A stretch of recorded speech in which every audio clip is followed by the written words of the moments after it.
Cuando hablamos de la historia detrás de Cristo, estamos comprendiendo la idea de mirar los hechos que dieron lugar a otros hechos.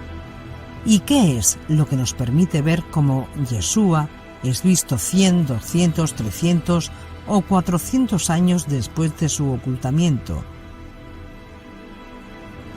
En otros documentales vimos que antes que Moisés escribiera algo, tenía una vasta información oral, y que todo lo que él escribió después o que fue editado después, en su memoria o en línea de su tradición, no es la totalidad de la tradición oral que Moisés tenía.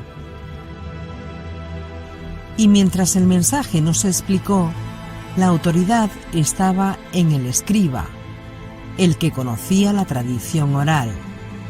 Pero una vez que se escribe lo que había sido transmitido oralmente, entonces la autoridad pasó más al texto escrito que a la enseñanza oral que se tenía.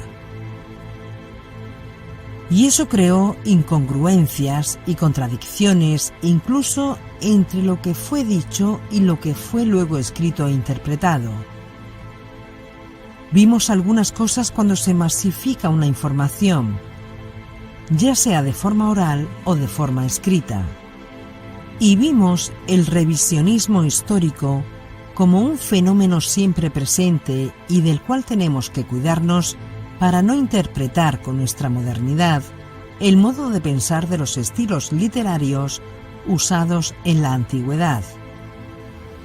También vimos el peligro del cual tenemos que protegernos y no caer en el error y acercarnos a esa colección de escritos sagrados como si fuesen libros de astronomía, matemáticas, zoología, filosofía o historia, realizados por astrónomos, matemáticos o filósofos del siglo XXI.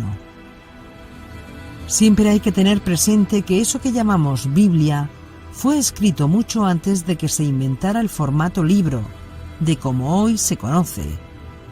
Incluso el Nuevo Testamento fue escrito mucho antes de que se inventara el papel o la imprenta.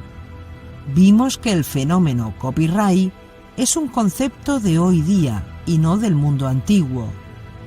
Antiguamente se copiaban cosas en nombre de otra persona, y eso no era visto como una violación de los derechos de autor. La costumbre de los antiguos era utilizar los nombres que consideraban más importantes y de más categoría, y si esos nombres estaban relacionados con el tema, alcanzaban el propósito por el cual estaban escribiendo. Y esto lo encontramos en el Tanaj, en el Talmud e incluso en el Nuevo Testamento. Los antiguos editaban los textos que ellos tenían y le añadían cosas, explicaban cosas y reflexionaban sobre esas cosas escritas. Incluso lo atribuían al autor más conocido y de mayor autoridad. Y para ellos eso era una cosa normal y consecuente. Para nosotros, los hombres del siglo XXI, atribuir algo que no escribió un autor o que no dijo es delito. Para ellos era normal hacer eso. Los antiguos no conocían la ciencia como nosotros la conocemos hoy día. Por lo tanto, la tendencia de ellos era explicar todo sobrenaturalmente. Nosotros tenemos la tendencia de explicar todo naturalmente. Los antiguos se explicaban con la imaginación y nosotros con la razón. Por tanto, no podemos coger nuestra modernidad para explicar nuestra antigüedad. ¿De dónde tomaron nombre los masoretas? ¿Por qué decimos en lenguaje popular el Evangelio de Marcos o de Lucas o el de Mateo o Juan, usando esa nomenclatura? Cuando hoy día sabemos que ellos posiblemente no los escribieron o posiblemente sí, pero no está establecido en el texto como para poder afirmarlo. Contrariamente a las cartas apostólicas, que sí se menciona desde un principio quién es el autor.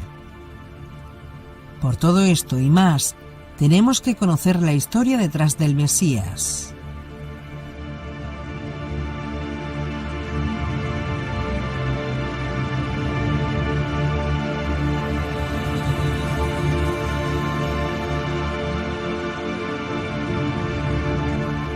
La historia detrás del Mesías. Capítulo 3. Los errores de la Biblia.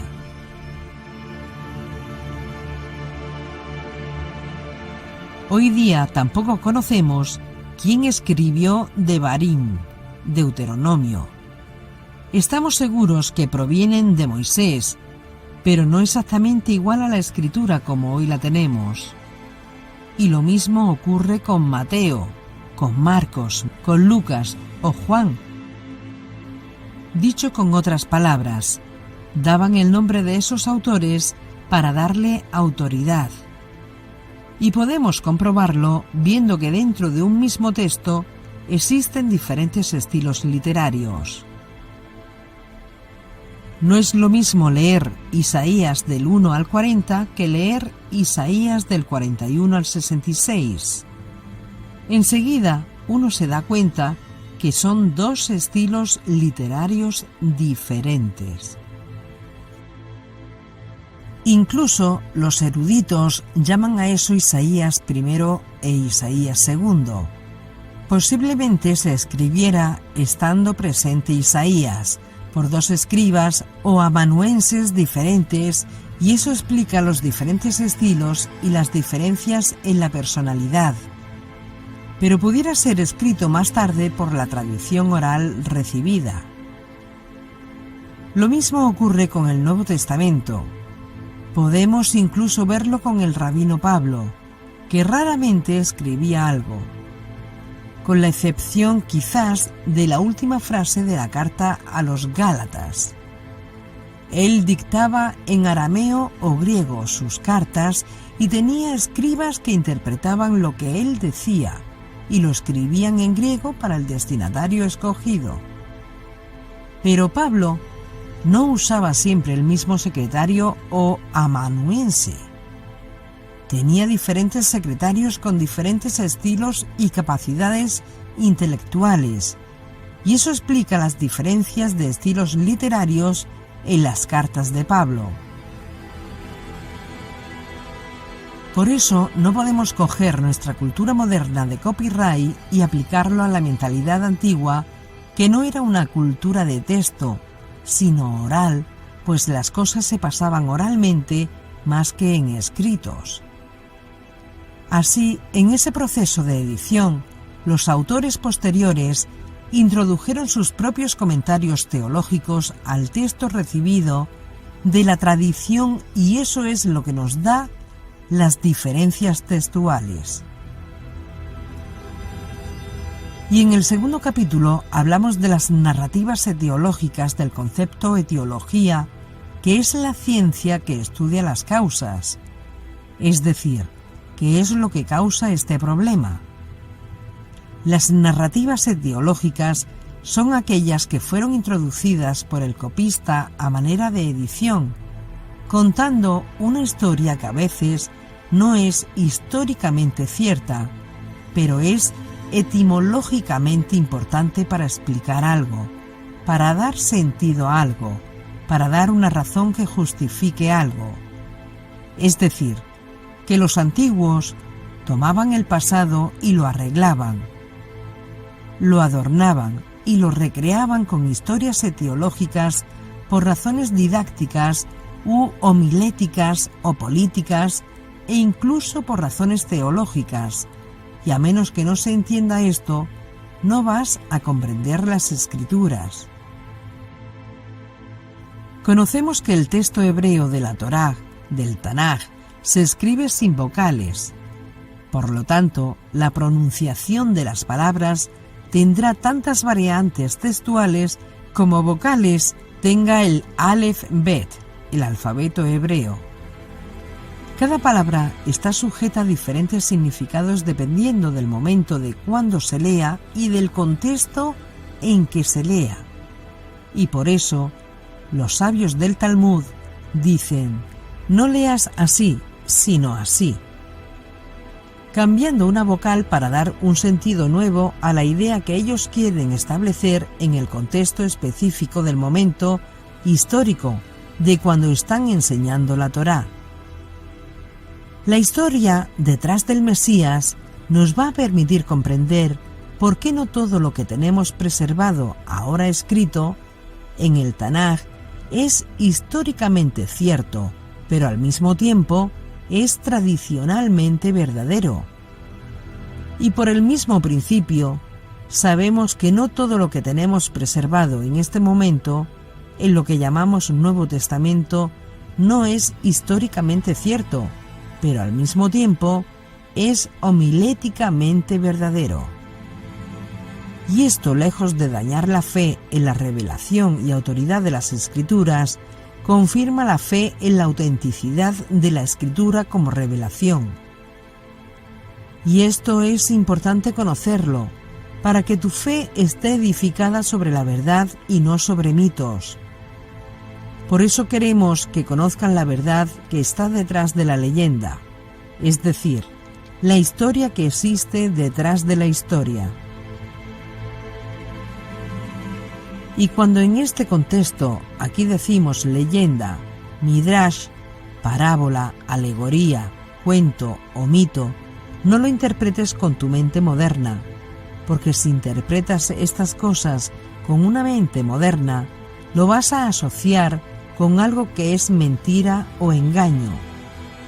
Pero para los antiguos, midrash, parábola, alegoría o mito eran estilos literarios usados por ellos como folclore partiendo de un núcleo históricamente cierto, de tal manera que con la creatividad del estilo literario pudieran añadir un significado nuevo a las nuevas condiciones que habían alcanzado al destinatario, al cual ellos estaban enseñándoles Torá.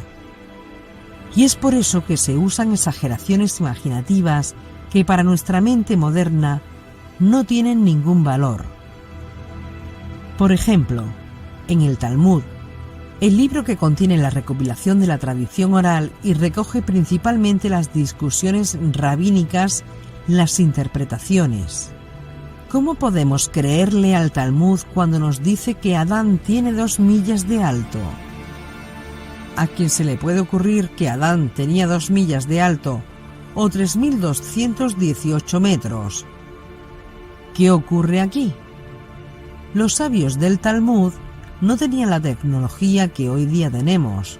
Hoy nosotros tenemos medios que son capaces de hacernos subir a las alturas de las montañas y ver cómo las águilas hacen su nido.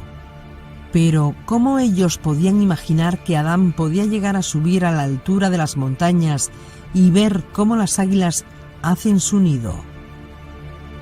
¿Cómo ellos podían imaginar que Adán podía subir y ver eso para ponerle su nombre? Ellos pensaban que él tenía 2 millas de alto. Para nosotros es inconcebible, pero para ellos es lo más normal del mundo. Para nosotros, una afirmación así es un fraude, pero para ellos es imaginación. Expusimos este ejemplo para comprender cómo los antiguos rabinos interpretaban la Torá, según su mente y conocimientos, aunque hoy día sus explicaciones puedan parecer simples cuentos, mentiras o leyendas. Veamos un hecho ocurrido que demuestra cómo hoy nosotros pensamos racionalmente y objetivamente. Y si hay algo que no podemos explicar racionalmente, no lo aceptamos o no lo creemos. Ocurrió el hecho de una madre que en un día de sábado le era imposible ir a la sinagoga, pero no quería que su hijo faltara. Para asegurarse de que su hijo iba a la sinagoga, le advierte que después le preguntará sobre las enseñanzas del rabino. Una vez terminadas las lecturas en la sinagoga, la madre en casa le pregunta a su hijo: ¿qué lectura dio hoy el rabino? Y el hijo dijo: Madre, hoy habló de un gran ingeniero de nuestro pueblo llamado Moisés, que estaba arrinconado de un lado por el mar y del otro lado por los egipcios que querían matarlo a él y a su pueblo. Así que construyó un largo puente y debajo puso dinamita. Una vez que todo el pueblo cruzó el puente, Moisés, con el móvil, detonó los explosivos, destrozando el puente cuando los ejércitos del faraón estaban cruzándolo, cayendo todos sus enemigos al mar. La madre dio un grito al aire y dijo: ¿Tú piensas que yo voy a creerme eso? Contestando el hijo de 11 años dice: Mamá, si te cuento lo que realmente el rabino dijo, entonces es cuando realmente no me crees. Esto demuestra que no podemos caer en el revisionismo histórico y tomar nuestra mentalidad del siglo XXI y aplicarla a los textos bíblicos que son de muy distintas épocas antiguas. Yeshua es del siglo I y el Talmud del siglo V, y David es de 1000 años de antes de Yeshua y mucho antes es Abraham. No podemos acercarnos a los viejos estilos literarios que usaban los antiguos y aplicar nuestra mente moderna para explicar y racionalizar lo que leemos en la Biblia, porque de hacerlo así, creas un desajuste aún más grande, como el niño que explica el Éxodo a su madre. Basado en esto, ahora sabemos que no todos los relatos que nosotros tenemos en el Tanaj son históricamente ciertos, pero fueron creados a partir de una realidad histórica que venía rodando oralmente para expresar una enseñanza que era normativa en un momento diferente y en condiciones y destinatarios diferentes. Y de la misma manera, no todos los relatos del Nuevo Testamento son históricamente ciertos, pero fueron creados con un estilo homilético para expresar una verdad que proviene de una fuente histórica, pero que en un nuevo contexto y en una nueva realidad era necesario reinterpretar para poder enseñar aquello que era el objetivo del escritor. El editor, entonces, toma el hecho histórico, le suma la tradición y crea a partir de ellos una narrativa espectacular, muchas veces legendaria, que exprese no necesariamente una verdad histórica, pero sí una verdad ética. Y este estilo literario, armado así, no tiene el objetivo de pasarte información histórica. El objetivo es otro. El objetivo es darle sentido y contenido a una verdad que ellos quieren afirmar, y por tanto nadie puede decir que son mentiras, sino verdades. Y un ejemplo claro de esto puede ser el nacimiento de Yeshua, en cuanto fue en Belén o en Nazaret. Es más verosímil que Yeshua nació en Nazaret, y lo que justifica que Mateo y Lucas los sitúan en Belén pudiera ser por la etimología davídica, es decir, su conexión con el rey David de Belén, con la idea de una corriente de tradición judía que afirmaba que el Mesías nacería en esa ciudad, o de la descendencia de Belén, según la profecía de Miqueas. Miqueas 5:2. Mas tú, Belén Efrata, pequeña para ser en los millares de Judá, de ti me saldrá el que será Señor en Israel. Juan 7:42. ¿No dice la Escritura que de la simiente de David y de la aldea de Belén, de donde era David, vendrá el Mesías? Es la teoría que mantienen actualmente la mayoría de los estudiosos, incluso el Papa emérito, Benedicto XVI, en su libro La infancia de Jesús, donde se inclina por Nazaret como lugar de nacimiento y descarta Belén. El mismo Jesús así lo confirma cuando, ante el escándalo que producen sus enseñanzas en Nazaret, él exclama: «Un profeta solo en su patria, entre sus parientes y en su casa, es despreciado». Que viene a ser lo mismo que reza nuestro refrán: «Nadie es profeta en su tierra», y que procede de este pasaje. Y una vez que entiendes esto, no solamente vas a conocer la historia detrás de la historia, sino que tu entendimiento de la fe y de la escritura, de los profetas, del Tanaj, del judaísmo, y tu entendimiento de tu relación con Dios va a cambiar para siempre. Y encontrarás no solamente revelación, sino también liberación intelectual. Y en el capítulo pasado, por el bien de la pedagogía, introdujimos 2 ejemplos, uno tomado del Tanaj y otro del Nuevo Testamento. Y como ahí nos quedamos, ahí vamos a continuar en este capítulo. Esos ejemplos fueron el de Abraham y el de Yosef, el esposo de Miriam o Mariam, la madre de Yeshua, o María, una vez traducido y helenizado. Abraham al salir de la ciudad de Ur. Y el caso de Yosef cuando toma a su esposa Miriam y se mueve de Nazaret, en la Galilea, a Belén, en la Judea. El caso del ejemplo del Tanaj, la Torá nos dice que Teraj, el padre de Abraham, lo engendró cuando tenía 70 años de edad.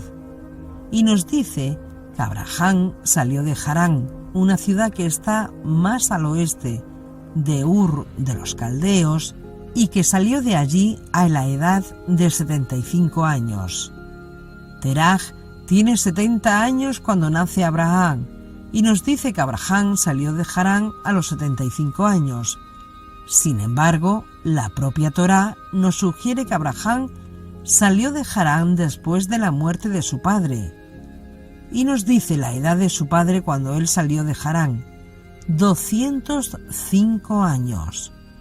Entonces, si Teraj murió de 205 años y Abraham nació cuando Teraj tenía 70 años, entonces Abraham tenía 135 años cuando salió de Harán, y no 75 años.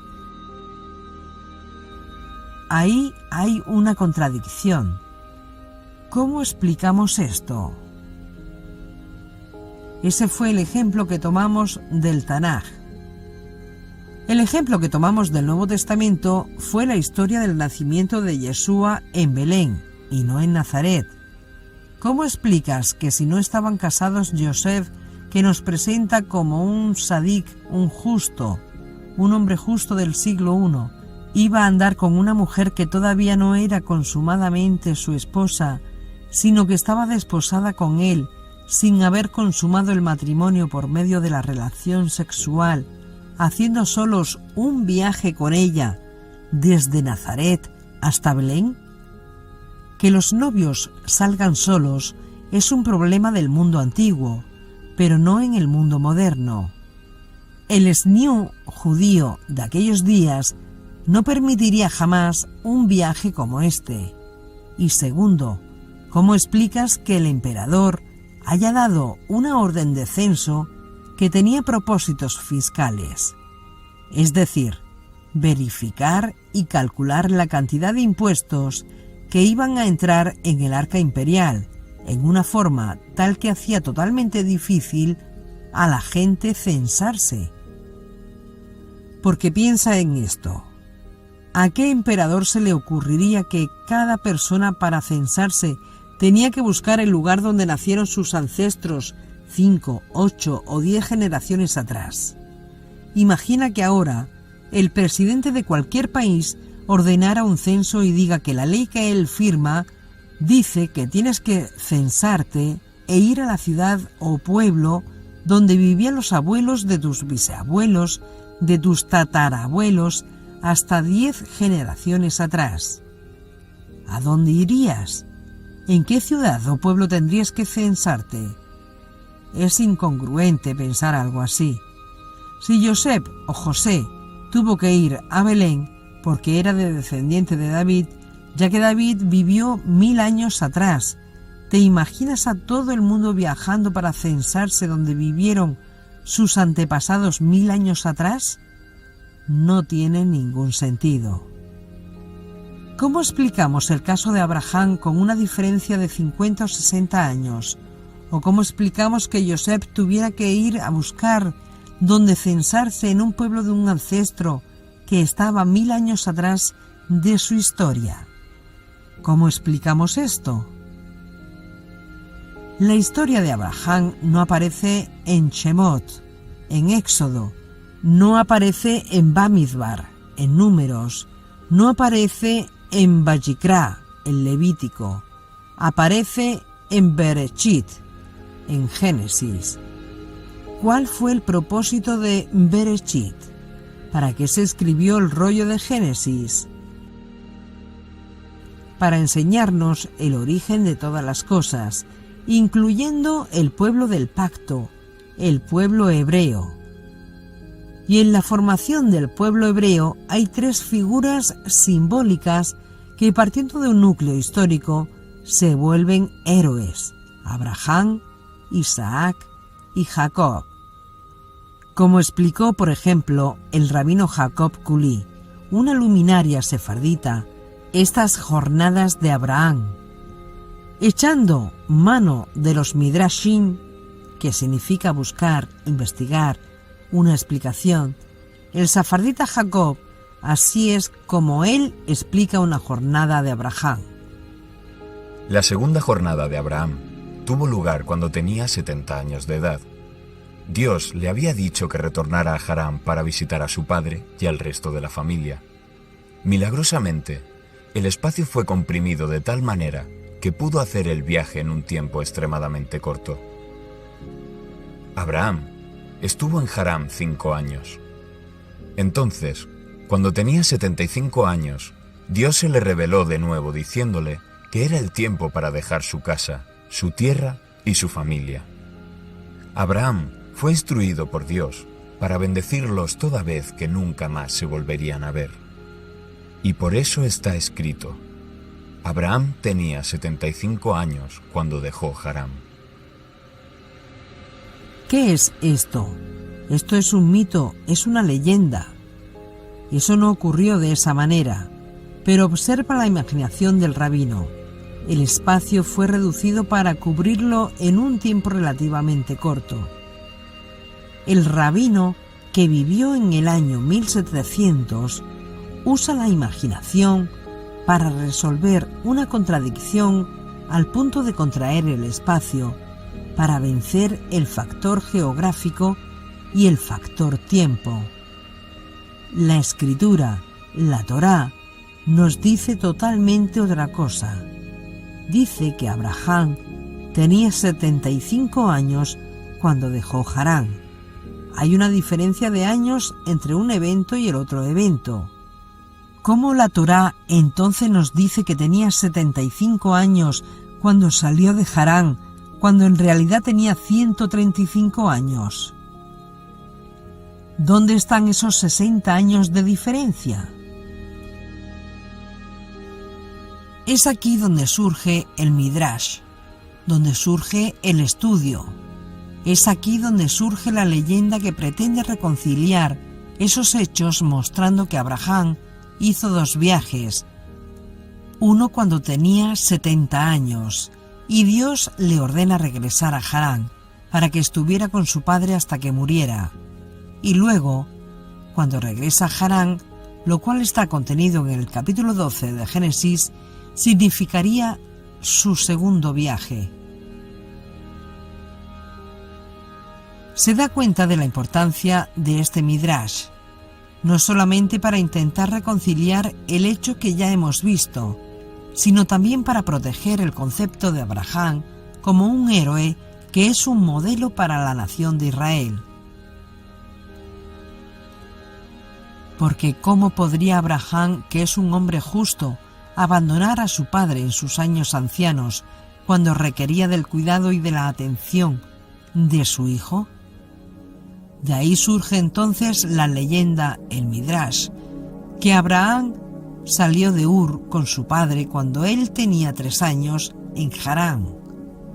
Salió de Harán, va a Canaán y luego regresa en un tiempo récord, porque todo fue comprimido, y a los 75 años, cuando su padre murió, hace el segundo viaje. Esto no pudo ser así lógicamente. Primero por la diferencia de edad y porque lógicamente, si en este segundo viaje de Abraham a Eretz, Israel, si supuestamente cuando ya conoce la tierra, porque estuvo en ella en una primera jornada. ¿Cómo entendemos que Dios le diga ahora, te enviaré a una tierra que te mostraré, si ya se la había mostrado, si ya la había pisado con sus propios pies? ¿Qué sucede entonces? Que si no sabes leer las escrituras, teniendo en cuenta los estilos literarios de los antiguos, vas a ver aquí y en decenas de otros lugares incongruencias. Vas a ver contradicciones, y las hay, evidentemente. Pero tú no puedes coger tu mente del siglo XXI y aplicarla al escritor del Génesis 3.000 o 4.000 años atrás. Para tener una capacidad de entendimiento de las escrituras, hay que hacer un ejercicio de entender la mente semita y ubicarse 4.000 o 3.000 o 2.000 años atrás y hacer un esfuerzo intelectual para leer cómo ellos escribían y cómo ellos buscaban explicar las cosas buscando sus propios estilos y por sus propias costumbres. Y lo mismo ocurre con el Nuevo Testamento. Y es por eso que recogimos el ejemplo del nacimiento de Yeshua en Belén. Sabemos que Yeshua es un descendiente de David, por la vía paterna. Sabemos que José fue su padre biológico. Pero como los antiguos tenían la tendencia de explicar todo sobrenaturalmente para el escritor del libro que conocemos como Mateo, era importante demostrar el origen davídico de David para su generación.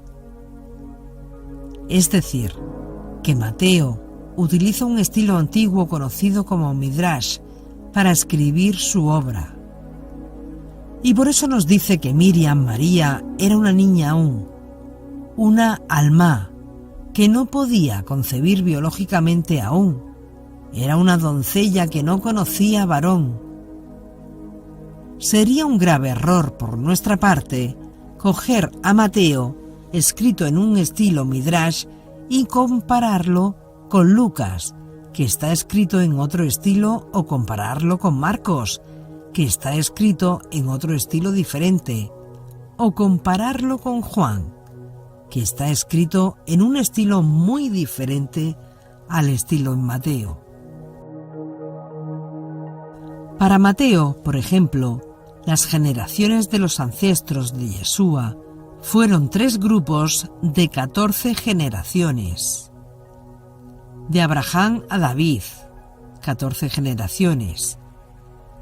De David a la cautividad babilónica, 14 generaciones. Y de la cautividad babilónica a Yeshua, 14 generaciones. Esto no es una verdad histórica.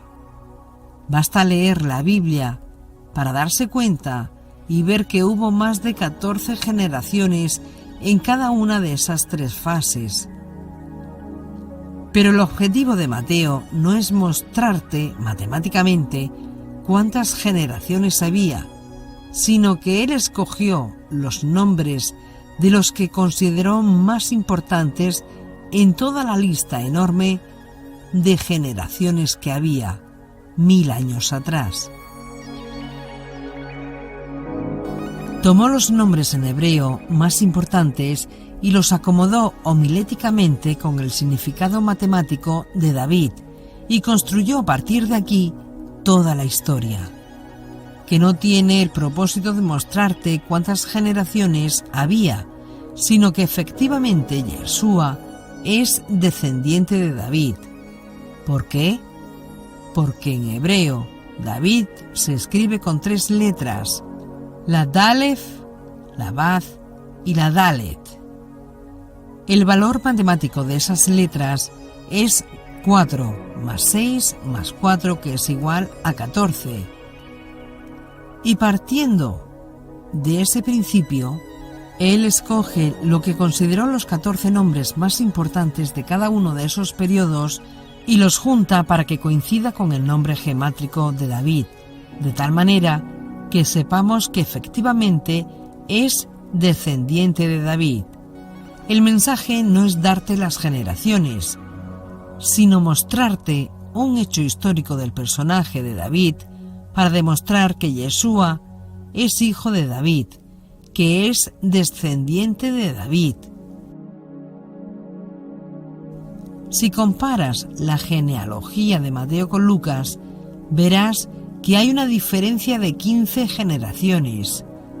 Y si caes en el error del revisionismo histórico y afirmas que ahí hay errores y afirmas que ¿cómo vas a creer esto? Pues existen contradicciones de un libro a otro. Estás cayendo en el error del revisionismo histórico. Estás interpretando con tu mentalidad del siglo XXI, que es una mentalidad matemática y lógica, la mentalidad judía del siglo I, que es una mentalidad midrashica.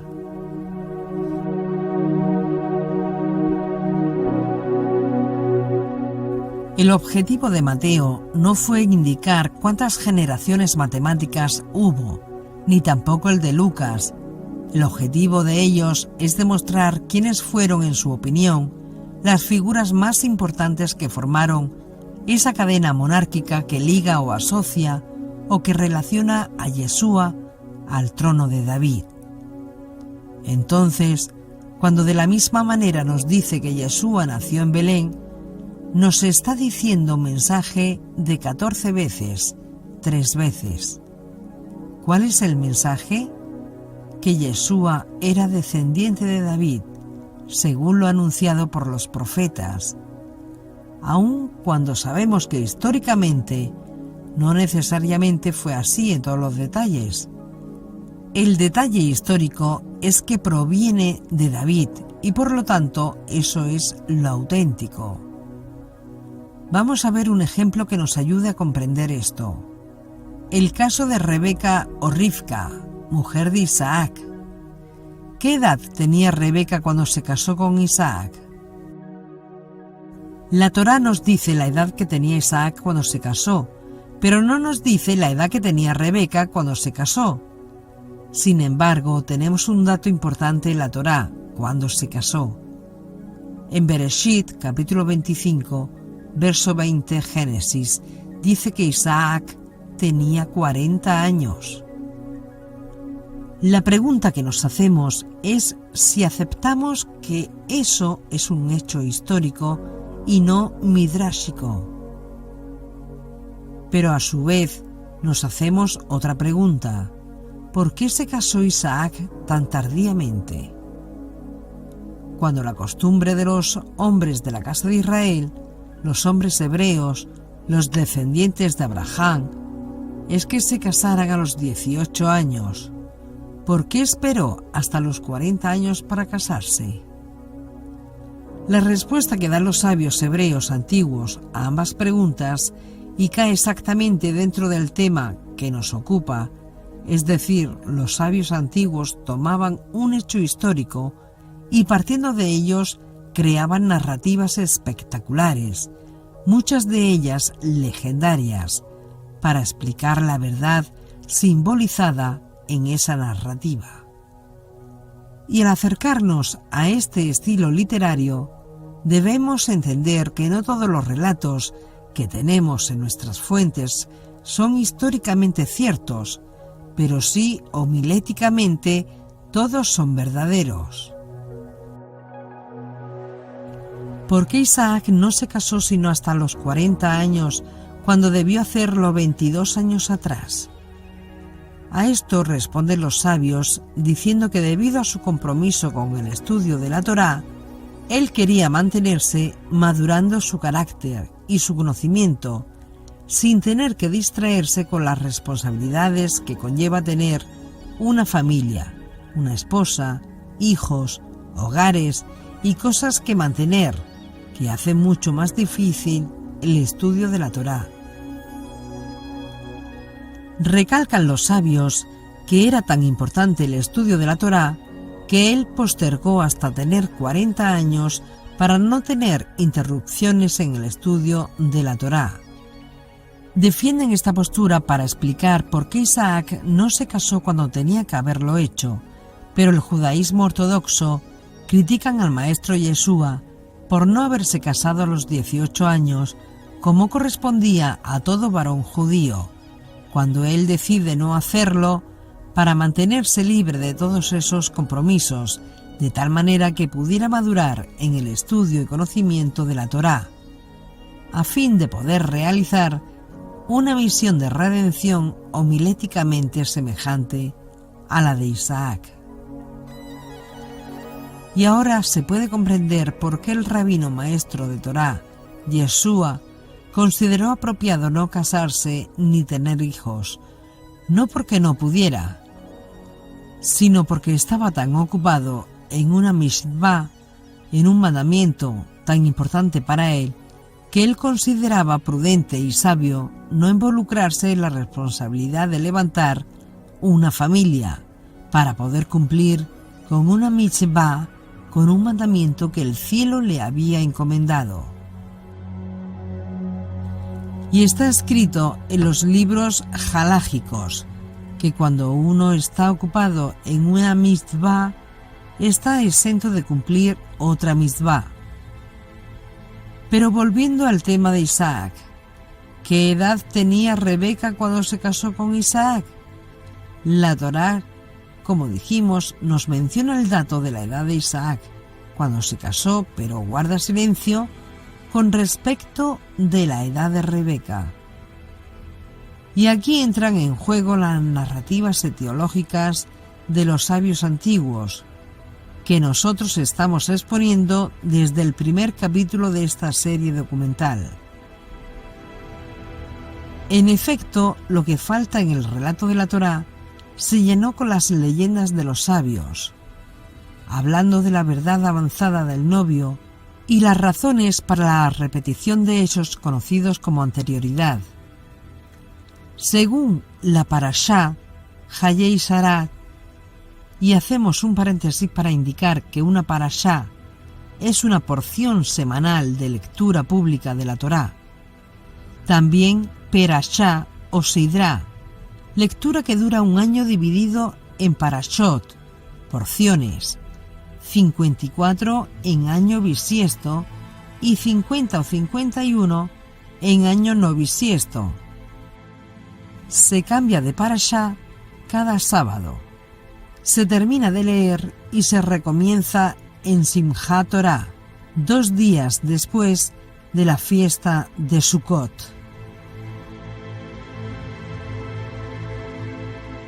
Pues según la Parashá, Hayei Sarah, ella, Rebeca, Rivka, es descrita así, Génesis 24:16. La doncella era muy hermosa, una virgen. No dice la edad, pero aquí viene el Midrash, la explicación para llenar ese vacío. Según Rashi, Rabbi Shlomo Yidhaki, 1040-1105, esta es la cuenta. Isaac tenía 37 años de edad cuando ocurrió el sacrificio sobre el altar, es decir, cuando fue atado sobre el altar por su padre Abraham. Cuando Abraham regresa del monte Moriah, en ese mismo tiempo muere Sara, y entonces Isaac tenía 37 años. Y en ese momento se le dice a Abraham del nacimiento de Rivka. Por lo tanto, nos encontramos que Rivka tenía 3 años cuando se casó con Isaac. Pensemos en esto. un hombre de 40 años casándose con una niña de 3 años. Seamos lógicos. ¿Cómo vamos a explicar estas cosas con nuestra mente del siglo XXI? No se puede. ¿Cómo una niña de 3 años de edad podía concebir? ¿Cómo una niña de 3 años de edad podría estar realizando relaciones sexuales adultas? ¿Cómo una niña de 3 años podría estar desarrollando tareas de hogar propias de una mujer adulta? ¿Cómo una niña de 3 años podía andar sola en el campo cuidando ovejas y con fuerza suficiente de sacar agua de un pozo y darle a Eliezer y a los 10 camellos que llevaba? Antiguamente no había motores eléctricos para sacar agua. Ella tenía que tener un cántaro, meterlo en el pozo y sacar agua. Y cada vez que un camello bebe agua se consumen muchos litros de agua. Imagina sacar agua para 10 camellos sedientos. ¿Cómo una niña de 3 años podía hacer todo eso? Además, nos encontramos con el diálogo de ella que se da en la casa. Eliezer llega y Labán le pregunta: mandemos a buscar a la chica si está de acuerdo en irse. ¿Estás de acuerdo en irte y casarte con tu pariente? Y la niña dice: sí, yo estoy de acuerdo en irme y formar un hogar con mi pariente. ¿Cómo una niña de 3 años puede tener una conversación adulta como esta, según la explicación del rabí Rashi? A todas luces, esto no es históricamente cierto, pero sí es cierto homiléticamente. Lo que sucede es que Isaac es visto en la opinión de los sabios como un sacerdote especial, apartado para un uso exclusivo, importantísimo a la edad de 40 años, y por eso no se le permite siquiera partir a la tierra de Israel en busca de su esposa, y por eso se envía a Eliezer, siervo de su padre. Y como la Torá dirá después que los Kohanim tienen que casarse solo con vírgenes, era necesario que Rebeca llenara ese requisito. Y por eso está escrito que Rebeca era una virgen, una doncella, y dice en Génesis 24:16: la doncella era muy hermosa. Y el término hebreo que se usa allí es neará, doncella. La doncella era muy hermosa, virgen, a la que ningún hombre había conocido. Lo mismo podemos encontrar en el Nuevo Testamento, porque María, la madre de Yeshua, en opinión de Mateo, y preste atención y no malinterpreten estas palabras, María desde la perspectiva midrásica de Mateo es la encarnación de la esencia profética encomendada a Rebeca, que era también una virgen que no había conocido varón. Exactamente las mismas palabras que nosotros encontramos de Rebeca se aplican a María, la madre de Yeshua. Porque así como Rebeca será instrumento para traer al mundo 2 hijos varones, Jacob y Esaú, uno manteniéndose puro en los caminos de Dios y otro contaminándose con la idolatría. Así María, la madre del Maestro, representará simbólicamente en Yeshua dar a luz 2 hijos, uno que se va a mantener firme en la Torá y otro Jesús, contaminándose con la idolatría. Y entonces tenemos el judaísmo y el cristianismo, representando así a estos 2 hijos de Rebeca, Jacob y Esaú. Y luego vendrá otro que será llamado Ismael, cuando Esaú toma esposa de las hijas de Ismael, anticipando así la unión de Occidente con el Islam, contra Jacob, que es exactamente lo que tenemos hoy día ocurriendo en la tierra de Israel. Pero no podemos tomar estas cosas literalmente, sino homiléticamente. Los sabios antiguos entendieron que debido a su rol, Isaac tenía que casarse con una mujer que no era una mujer adulta, pero al mismo tiempo totalmente madura. Y por eso le llaman doncella. Y eso es lo que explica por qué en la Torá leemos: la doncella era hermosa, virgen que no había conocido varón. Lo más probable es que Rebeca no tenía 3 años de edad, sino que tenía 14 años de edad. ¿De dónde sale esta interpretación de que Rebeca tenía 3 años, según enseña el Midrash que nos trae Rashi en su memoria de la Torá oral? Piensa en eso. Según leemos de la Torá, Rebeca murió a los 133 años de edad, pero fue estéril durante 20 años. Y la Torá nos dice que cuando ella murió, su hijo Jacob tenía 99 años. Entonces 99 más 20 años de la esterilidad de Rebeca da 119 años. Le restamos 119 a 133 y el resultado es 14 años. De esto podemos concluir que Rebeca tenía 14 años y de eso podemos concluir que la madre de Yeshua también tendría 14 años, pues era lo habitual en aquella época.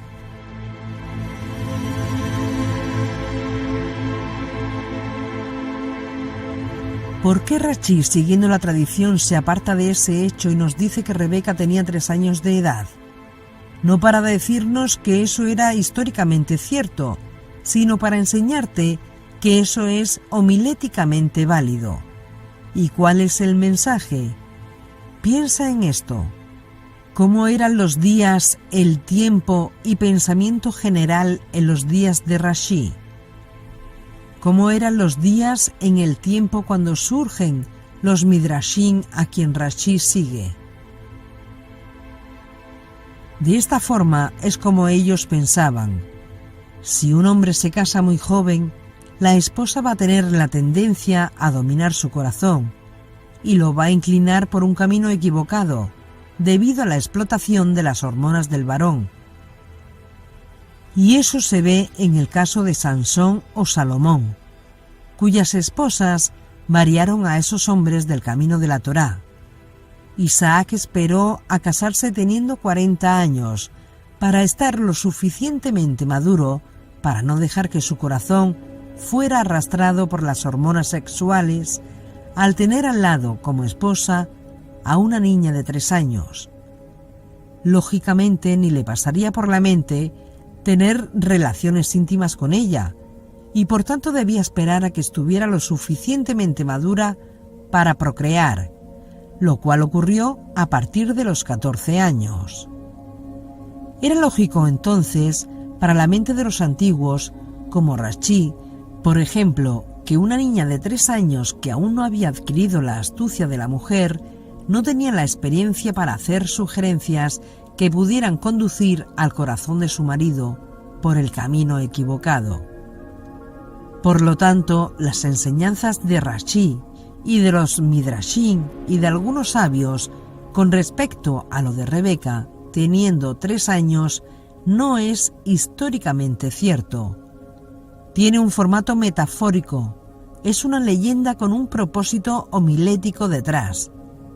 En otras palabras, es otra forma de explicar un hecho que hoy día explicarlo así es inconcebible.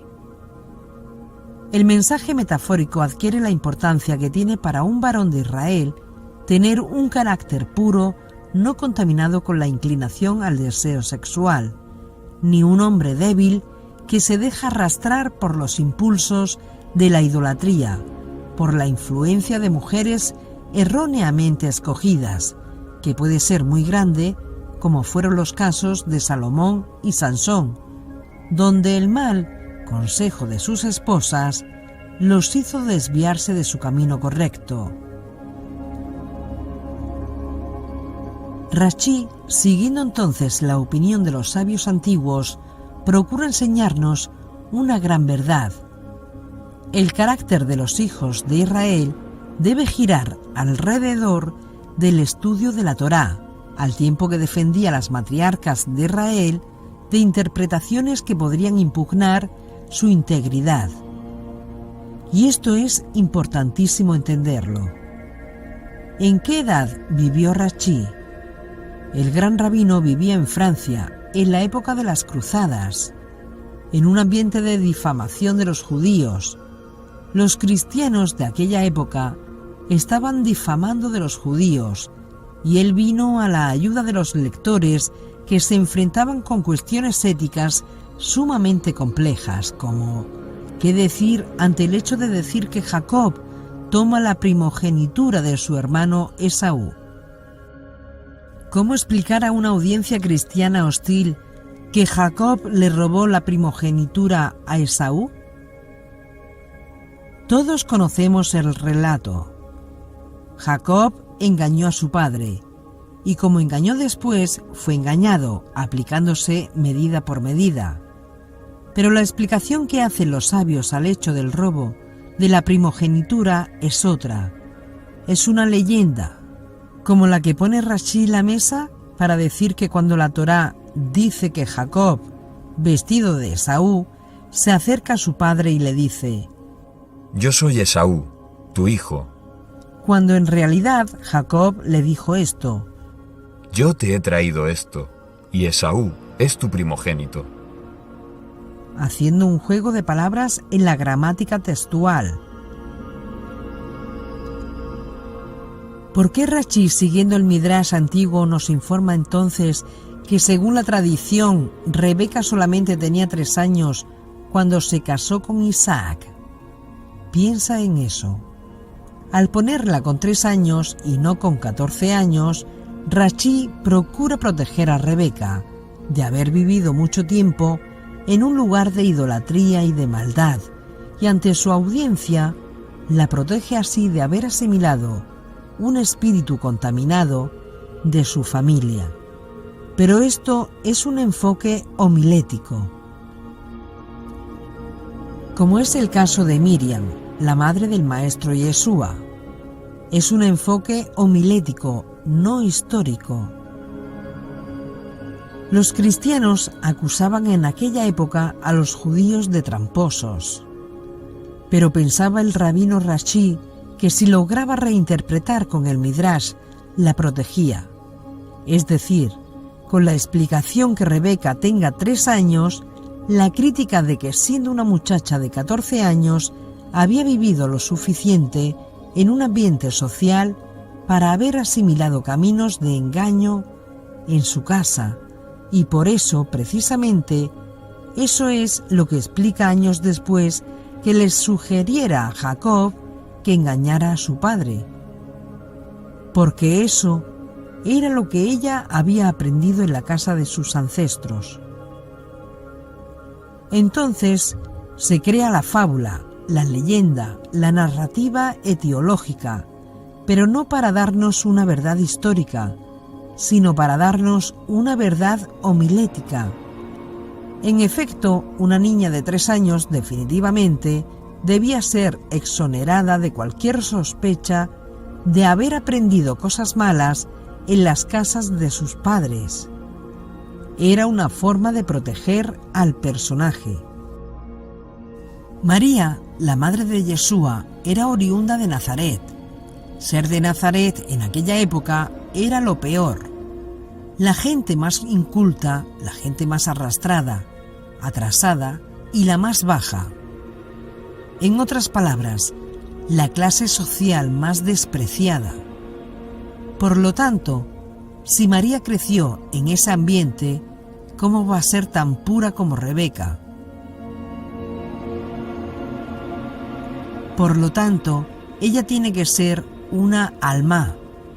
Ella tiene que ser una niña tierna, joven, sin tiempo de haber asimilado las malas costumbres y la mala fama que había en aquella tierra, que en la propia boca del profeta Isaías 9:2 era tierra de sombra y de muerte. ¿Dónde está entonces la conexión de Mateo? En Isaías capítulo 7, verso 14, se habla de una virgen que es una alma, es decir, lo suficientemente tierna para no haber aprendido todavía las cosas malas de la tierra. Y él hace ahí la conexión homilética. No es histórico, es metafórico. Sea que tu acercamiento a las Escrituras ya vengan de una perspectiva sobrenatural o vengan de una perspectiva racional o de una combinación de ambas perspectivas, en el caso del nacimiento de Yeshua en Belén, hay historia, pero hay leyenda también, hay tradición. Y así también, como en el caso de Abraham, que vimos, o en el caso de Isaac, o el nacimiento de Yeshua en Belén, las cosas no fueron exactamente como las han contado en todos los detalles desde una perspectiva histórica, pero sí es cierta desde una perspectiva homilética.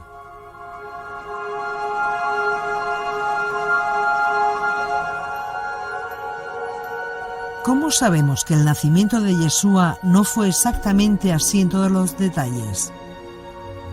¿Cómo fue exactamente y dónde fue el nacimiento de Yeshua? Para saber esto, no te puedes perder el 4º capítulo de nuestra serie La historia detrás del Mesías. En el próximo capítulo veremos todos los detalles de cómo fueron exactamente los hechos históricos y las cosas midráshicas sobre el nacimiento de Yeshua, y cuánta confianza nosotros podemos tener en estos informes cuando tenemos la mente puesta en la historia que existe detrás de esta historia.